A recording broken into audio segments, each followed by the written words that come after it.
morning. I was just looking over some of the videos of Coolock, and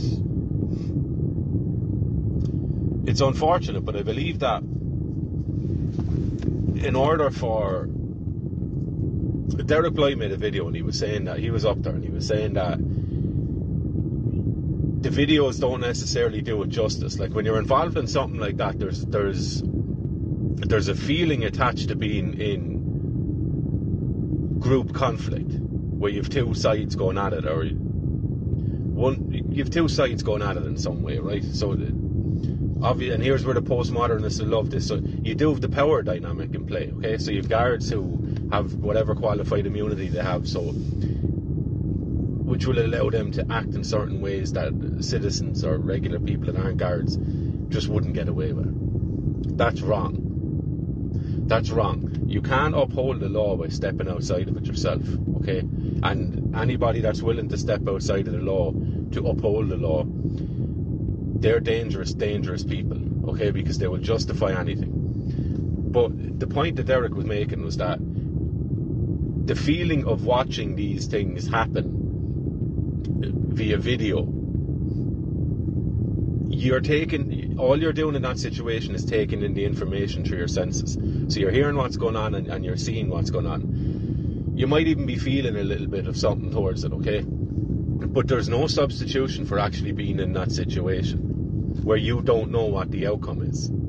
So the difference, I suppose, with watching videos is that unless they're live stream, they've already happened. Okay, so any kind of suspense around it has been kind of taken out of the situation for you because it's already happened.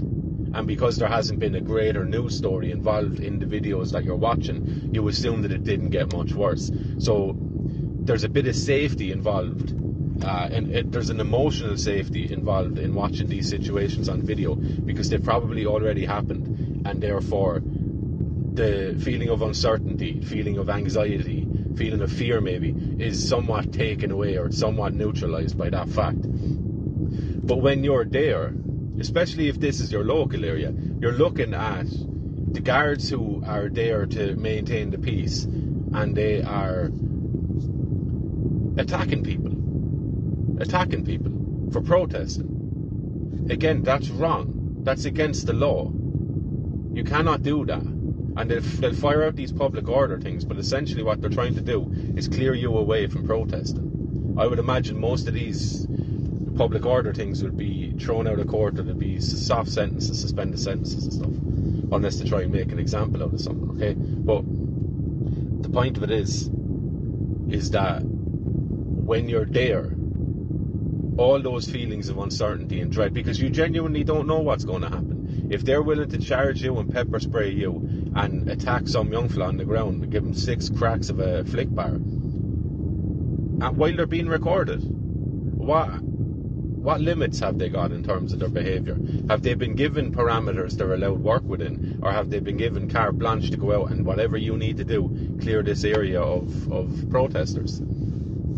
So I started out by saying this, that until people have felt that situation and felt the threat level, not just from what's going to be going into these sites, but from the state, essentially, from these over-politicised Gardaí and people from coming down here with masks and riot gear from who knows where, okay? So there's a different emotional charge to that, and I believe that it will change you in some way, because if you're lingering on the sidelines, looking, waiting for the state to come in and fix these things, you haven't been paying attention, because the state are causing these things. They're provoking what is a biological and natural reaction to people's territory being infringed upon. You're provoking that, and you're stoking that, and you're using the state media then, News Talk, RTE, all that stuff, you're using the media to then look at what is a provoked and a natural reaction to someone's territory being infringed upon, and someone's rights being trampled all over, and someone's freedom of choice being trampled all over, and the guards usurping the oath that they say they're after taking, and beating up people and pepper spraying people. This is all coming to a town near you, provided, of course, that nobody stands up to it. And I believe that's what this stuff is for. Spray this stuff all over the place, scare the life out of people and put them off even thinking of standing up for their areas. It's on you. Like, there's no defense of this. You can watch all the videos you want, but it's on you ultimately to be making up your mind or to be after making up your mind and to assert that into the world. Because this is a battle between those who believe that they have total ownership over this world, this land, these cities, these towns, and your own thinking. They believe they possess that. They believe they possess that to such a degree that they want to put powers into their own hands to put you in jail if you think something and voice that is counter to what they believe.